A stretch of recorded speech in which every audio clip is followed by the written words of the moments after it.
Good day, I'm Lorraine Mendez, and this is your JIS News for Tuesday, November 17. The island-wide curfew time of 9 p.m. to 5 a.m. has been extended until December 1. The continued measure to control the spread of COVID-19 was announced by Prime Minister Andrew Holness in a statement on Monday. Other measures will remain in effect until November 30.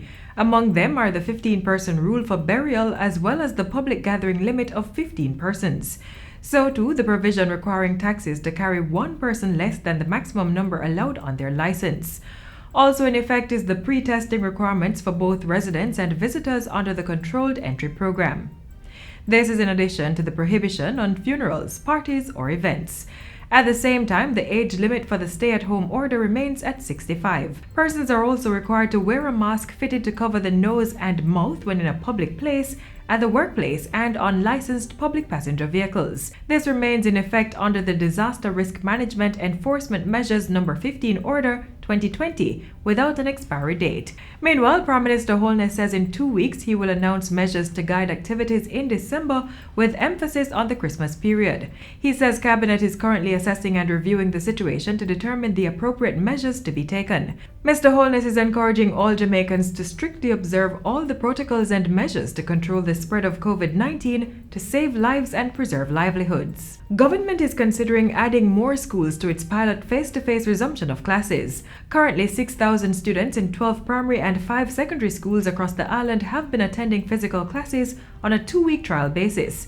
Education Minister Favour Williams says the COVID-19 face-to-face classroom pilot, which started last week, has been going well.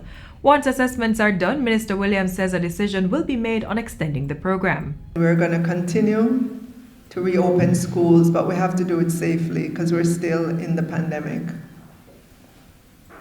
We have to do it. We know that there are still parents and teachers who are concerned because they have underlying conditions.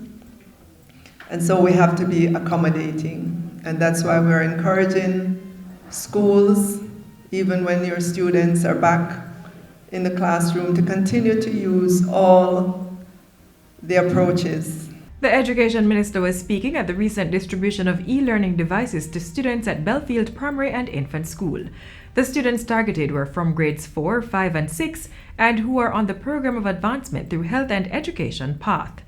E-learning devices will also be handed out to PATH students from grades 10 to 13 across the island. Registration is now open for the Own Your Own Device OYOD incentive program.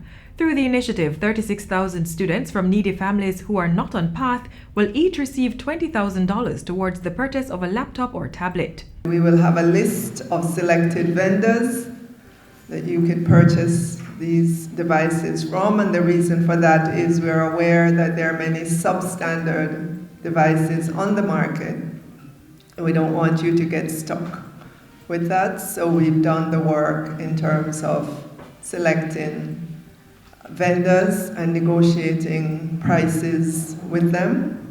So you'll be in a good position once you get the e-voucher. Parents and guardians may apply online at oyod.educate.gov.jm. Physical numbered application forms are also available from members of Parliament or the Ministry's regional offices. Applications will be accepted between November 17 and December 4. All applications are required to be uploaded to the oyod.educate.gov.jm website. If that's not possible, parents and guardians are asked to submit forms to the Minister of Education, Youth and Information at 2 to 4 National Heroes Circle, Building 1, Kingston 4. For additional information, call 888-696-3669 weekdays between the hours of 9 a.m. and 4 p.m. or email oyod@moey.gov.jm. A brand new pickup truck and surveillance equipment valued at $11.7 million have been handed over to the Clarendon Municipal Corporation. Among the equipment are 14 desktop computers, 4 JIS handheld tablets, a 42-inch platter device for printing of blueprints, 2 drones, and the truck. The donation was made courtesy of the Jamaica Social Investment Fund's Integrated Community Development Project on Friday. Minister of State in the Ministry of Local Government Homer Davis says the ability of the local authority to carry out its core responsibilities and expand its footprint within the parish will be enhanced with JSIF's investment. This pickup truck will greatly assist the corporation in its damage assessment and repair duties. The computers tablets, and related equipment will also greatly assist in traffic management, public order, spatial management, disaster risk management, and other duties of the municipal corporations. Managing Director of JIS, Omar Sweeney, says so far $42 million has been spent under the Integrated Community Development Project. The idea in giving this sort of technical sort of equipment didn't come by what JIS said we wanted to give.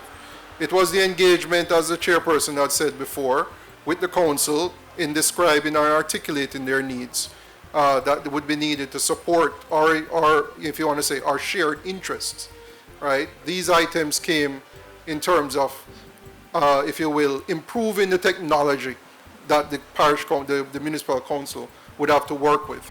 The Ministry of Justice is now drafting a Mediation Act and updating the Restorative Justice Act to strengthen the use of mediation and restorative justice in settling some matters outside of the court. Portfolio Minister Delroy Chuck says the increased use of these alternative dispute resolution methods will speed up the delivery of justice. He says it will also help to reduce the backlog of cases that are before the courts. We have far too many matters going to court. So the end result is cases are now being set for 2025, 2026, and in some cases, 2027. Now, to my mind, when you set matters so far down the road, beyond the next 3 years, I believe for the litigants, it's a lose-lose situation. There's no way either party benefits from having a matter drag on for years. Minister Chuck was speaking recently at a JIS think tank. Lauding the work of the island's restorative justice centers, he said referral of parish court cases to the restorative justice centers had resulted in a reduction of the backlog of cases before the courts. Restorative justice is a process in which all the parties involved in a particular offense come together to repair harm caused by the conflict or crime and address its implications for the future. Meanwhile, mediation is an assisted negotiation technique where an impartial third party helps persons involved in conflict arrive at a settlement. And finally, renowned reggae artist Frederick Toots Hibbert was laid to rest on Sunday at the National Heroes Park. The brief ceremony was attended by close family and friends, as well as Minister of Culture and Entertainment Olivia Grange, who arranged for the burial to take place at the location. Toots was buried beside Dennis Brown, another musical icon. He died on September 11 at the age of 77 at the University Hospital of the West Indies. Among the top charts for the international recording artist were 5446, That's My Number, Pressure Drop, Bam Bam, and Pomp and Pride. Toots was also a 3-time winner of the Jamaica Festival Song Competition. His last entry was among the 10 finalists for 2020. And that's it for JIS News Today. I'm Lorraine Mendez. Thanks for watching.